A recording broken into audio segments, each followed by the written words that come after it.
नमस्कार। आप सबको जैनेन्द्र जी की एक कहानी हम बताएंगे, बाहुबली। यह भी कहानी पाठ्यक्रम में है। इस कहानी के बारे में विस्तृत चर्चा करने के पहले दो चार बातें बता दें आपको। कहानी चूंकि बताने ही जा रहे हैं तो कथा सार बताने की आवश्यकता नहीं है। आप संक्षेप में इतना ही समझें कि जैनेन्द्र जी मनोवैज्ञानिक कथाकार थे, विचारक थे। तो उन्होंने इस कहानी के माध्यम से अपनी चिंतन धारा को व्यक्त किया है। और एक हमारे यहाँ पर सनातन प्रश्न रहा है मोक्ष का, कैवल्य का, यानी जीवन का लक्ष्य क्या है? मोक्ष है। तो उसी प्रश्न को उठाया है, सनातन कैवल्य के सनातन और शाश्वत प्रश्न को उठाया है। और चूंकि जैनेन्द्र एक प्रकार के जैन हैं, जैन धर्म से थे, तो जैन धर्म में कैवल्य को विशिष्ट माना गया है। यह कैवल्य एक देशीय और वैयक्तिक नहीं है, बल्कि सार्वभौमिक सत्य है। इस कहानी के घटनाओं का अगर विश्लेषण करें तो इसके माध्यम से वो बताना चाहते हैं कि जो अहंकार का भाव है, अहं का भाव है, कैवल्य प्राप्ति के मार्ग में सबसे बड़ा बाधक है। तो सबके प्रति सहज और सुगम होना ही अहम भाव का तिरोहित होना है। तो चलिए हम आते हैं कहानी पर। कहानी बाहुबली, कहानीकार जैनेन्द्र कुमार। बहुत पहले की बात है। तब दो युगों का संधि काल था। भोग युग के अस्त में से कर्म युग फूट रहा था। भोग काल में जीवन मात्र भोग था। आपको पता है कि भोग करते हैं हम पुण्य से। पैसा एकत्र किया आपने, यानी पुण्य एकत्र किया। अब आप खर्च करेंगे, फिर जब खर्च हो जाएगा तो बिना कर्म के एकत्र नहीं होगा। तो भोग काल के बाद कर्म काल आता है। भोग काल में जीवन मात्र भोग था। अब पाप पुण्य की रेखा का उदय न हुआ था। कुछ निषिद्ध न था, न ही विधेय था। अतः पाप असंभव था, अब पुण्य अनावश्यक। जीवन रस बहना था, जीवन बस बहना था, या जीवन बस रहना था। मनुष्य इतर प्रकृति के प्रति अपने आप में स्वत्व का अनुभव नहीं करने लगा था, और प्रकृति भी उसके प्रति पूर्ण वदान्य थी। वृक्ष कल्प वृक्ष थे। पुरुष तन ढकने को वलकल, यानी कि पेड़ की छाल, अपने तन पर पहन लेता था। यानी पुरुष तन ढकने को वलकल उनसे पा लेता, पेट भरने को फल पा लेता, और उसकी हर बात प्रकृति ओढ़ लेती। विवाह न था और परस्पर संबंधों में नातों का आरोप न हुआ था। स्त्री माता, बहन, पत्नी, पुत्री न थी, वह मात्र मादा थी। केवल स्त्री थी और पुरुष नर था। अनेक थलचर प्राणियों में मनुष्य भी एक था और उन्हीं की भांति जीता था। उस युग के तिरोभाव में से यानी समाप्ति में से नवीन युग का आविर्भाव हो रहा था। प्रकृति अपने दाक्षिण्य में मानो कृपण होती लगती थी, यानी कंजूस होना।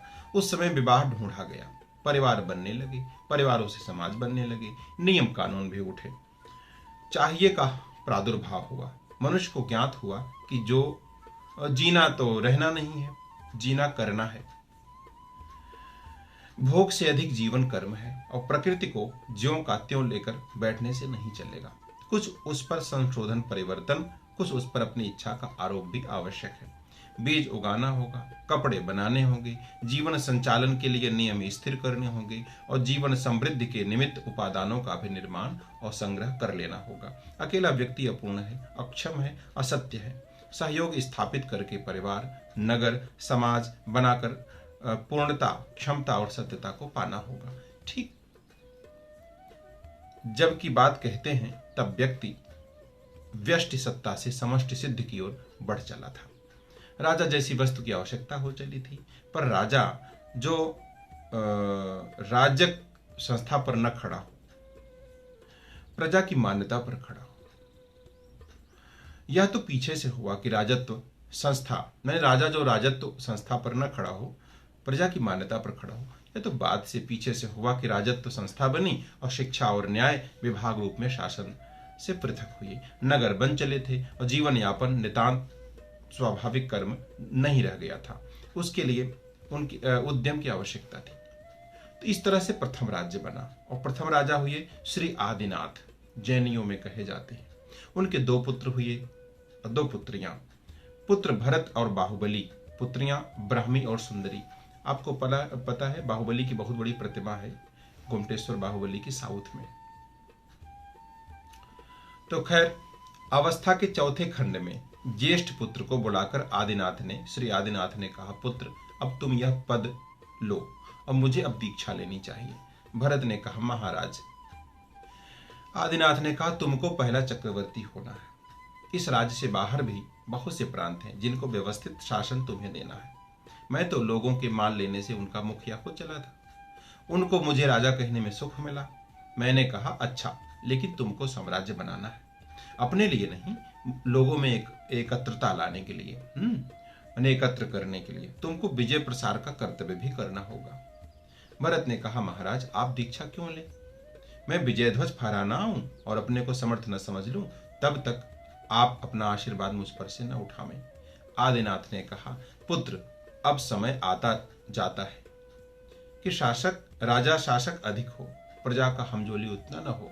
राजेश्वर्य से वियुक्त राजा को देख करके प्रजा समझती है कि उसने कुछ पाया है, तब तक उसका चित्त संतुष्ट नहीं होता। मैं तो प्रजा के निम्नात निम्न जन से अपना हमजोली पर नहीं तज सकते, किंतु तुम्हारे लिए यह अनिवार्य नहीं है। तुम राजपुत्र हो, मैं तो साधारण पिता का पुत्र हूं, और जिस पद से शासन की आशा है उसके सर्वथा अयोग्य बन जाना चाहता।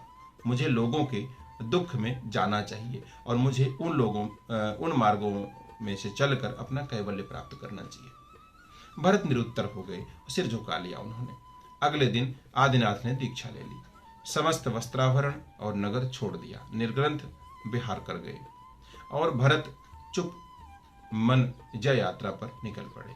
निर्ग्रंथ माने इसमें कोई गांठे न हो, कोई किसी प्रकार का क्षोभ न हो, निर्ग्रंथ बोलते हैं सारा छोड़ करके।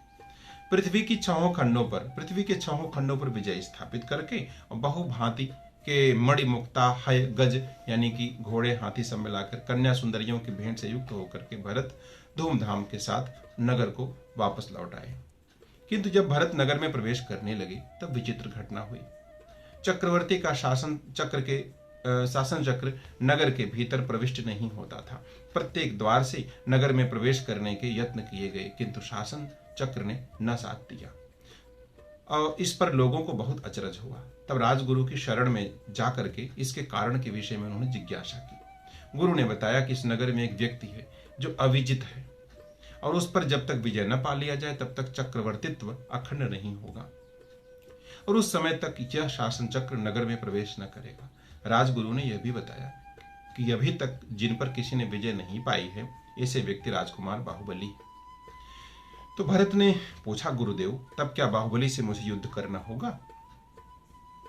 राजगुरु ने कहा, राजन तब तक चक्रवर्तित्व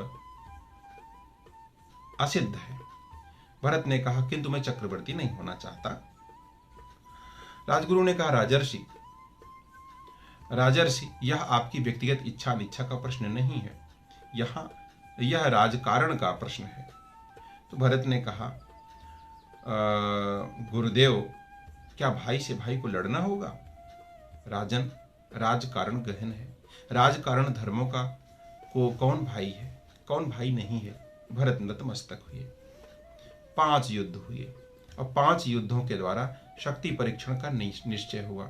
दृष्टि युद्ध आंखों से, जल युद्ध आदि और अंत में मल्ल युद्ध हुआ। आरंभ के चारों युद्धों में बिना प्रयास बाहुबली ही जयी हुए। बाहुबली इस विजय से विशेष उल्लसित नहीं दिखाई देते थे, न ही भरत विशेष उदास दिखाई पड़ते थे। मल्ल युद्ध अंतिम युद्ध था और उसके समय प्रजा की उत्सुकता इस भाई भाई के द्वेषहीन युद्ध में बहुत बढ़ गई थी।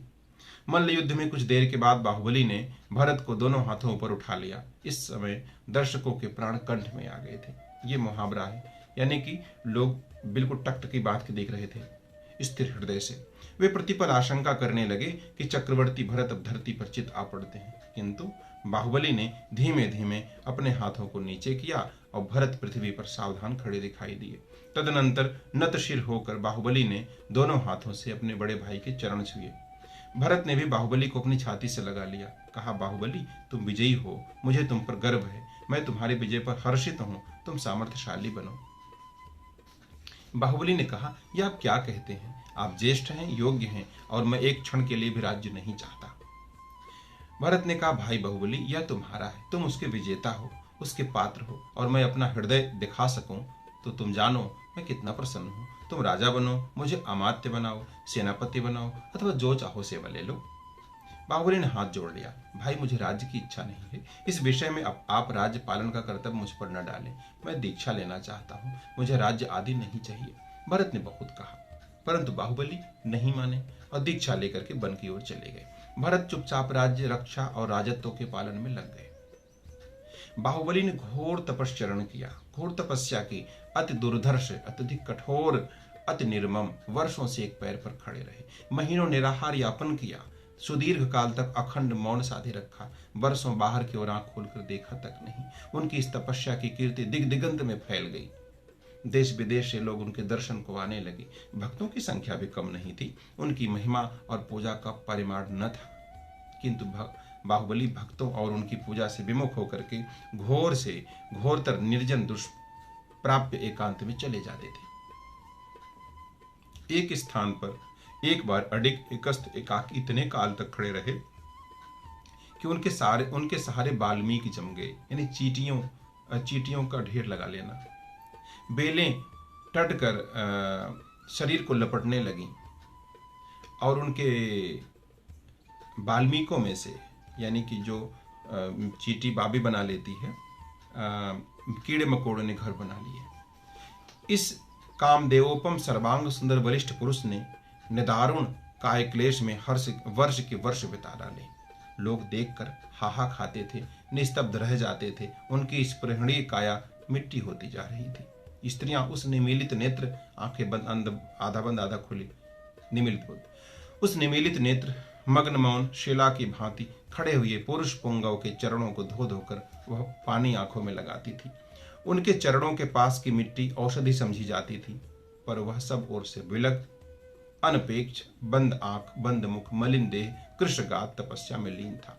यह था, पर कैवल्य उसे नहीं प्राप्त नहीं हुआ। और ज्ञानी लोग इस पर किंग कर्तव्य मूढ़ थे। कि जीवन मुक्त भगवान आदिनाथ से लोगों ने पूछा, भगवान, दीर्घ काल से कुमार बाहुबली अतिशय कठोर तपश्चर्या कर रहे हैं, आपको ज्ञात तो है? भगवान बोले, हाँ ज्ञात है, उससे हमारा हृदय कांपता है, आप उन्हें इससे विरक्त करेंगे? भगवान ने कहा, नहीं, एक निष्ठा के साथ जो किया जाता है उससे किसी का अपकार नहीं होता। लोगों ने पूछा, किंतु भगवान, कुमार बाहुबली को अब तक कैवल्य सिद्धि क्यों नहीं हो सकी? भगवान ने कहा, यह तुम पीछे जानोगे, बाद में जानोगे। भरत राज्य शासन चला रहे थे। प्रथम चक्रवर्ती भरत के ऐश्वर्य का पार नहीं था। मणिमाणिक मुक्ता की दीप्ति से उनका परिच्छद जगमग रहता था। उनके नाम का आतंक दिग्दिगंत में छाया था। सब प्रकार के सुख विलास, आमोद प्रमोद के साधन उनके संकेत पर प्रस्तुत थे और वे अपने अखंड निष्कंटक चक्रवर्तित्व का उपभोग कर रहे थे। इनको भी वर्ष के वर्ष हो गए। एक दिन भगवान आदिनाथ के पास पहुंचकर भरत ने कहा, भगवान, भाई बाहुबली को यह अधिकार मिला कि वह मुझको छोड़कर और राज्य को छोड़कर स्वाधीन रहे और सत्य को पाएं। जो मेरे अधिकार में नहीं आता था, जो बाहुबली का हो गया था, उस राज्य को लेने को मैं रह गया। मेरे लिए अस्वीकार करने को तनिक भी अवकाश नहीं छोड़ा गया। मुझे शिकायत नहीं है, लेकिन मैं आपसे पूछता हूँ, क्या मैं अब दीक्षा नहीं ले सकता? भगवान ने कहा, ले सकते हो। अगर सत्य की खोज और सत्य की उपलब्धि राजत्व के द्वारा तुम्हारे निकट अगम्य बन गई है तो तुम उसे अवश्य तज सकते हो, और मैं कह सकता हूँ अगम्य बन जाना चाहिए। तुम 50 वर्ष से ऊपर के हुए ना? भरत संतुष्ट चित्त महलों को लौट आए।